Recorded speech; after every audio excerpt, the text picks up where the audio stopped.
Shalom, shalom, shalom, peuple de Dieu, béni du Seigneur. Et donc, je vais partager cette petite exhortation avec toi. La Bible nous dit en Genèse 29 que Jacob est allé chez son oncle Laban. Et là-bas, il a vu Rachel qu'il a aimée. Et il a travaillé 7 ans pour pouvoir donc avoir Rachel. Mais au moment où on devait lui donner Rachel, il s'est retrouvé avec Léa. Et comme il voulait Rachel, il a travaillé encore 7 ans de plus. Donc en tout, il a travaillé 14 ans pour avoir donc Rachel.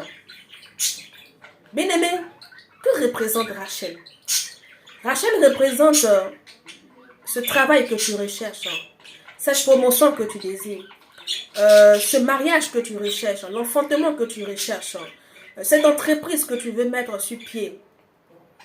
La paix de ton foyer que tu recherches, la restauration de ta vie, ta délivrance que tu recherches. C'est en cela que représente, bien-aimé, Rachel. En soi, ce n'est pas mauvais de rechercher cela. Mais tu sais, Jacob s'est retrouvé avec Léa. Donc, ce qui signifie que tu ne peux pas avoir Rachel si au préalable, si d'abord tu n'as pas encore eu Léa. Léa, c'est ce que le Seigneur te donne. Mais que représente Léa?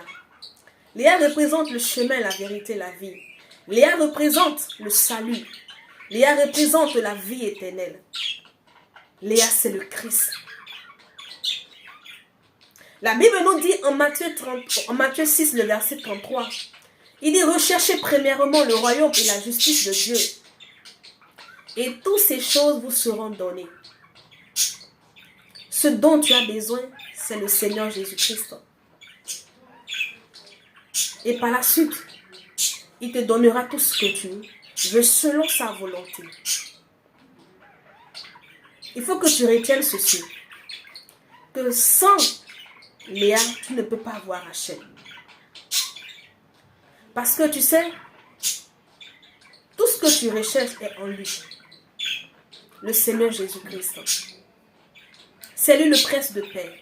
C'est lui qui restaure les vies. C'est lui qui fait enfanter les stériles. On nous dit que c'est la bénédiction de l'Éternel qui enrichit. Et il ne l'a fait suivre d'aucun chagrin. C'est lui qui sécurise. C'est lui qui protège. C'est lui qui rend prospère. C'est lui qui donne la paix et la joie. Moi, je t'invite tout simplement à donner ta vie à Jésus, bien-aimé. Accepte le Seigneur Jésus-Christ dans ta vie. Shalom.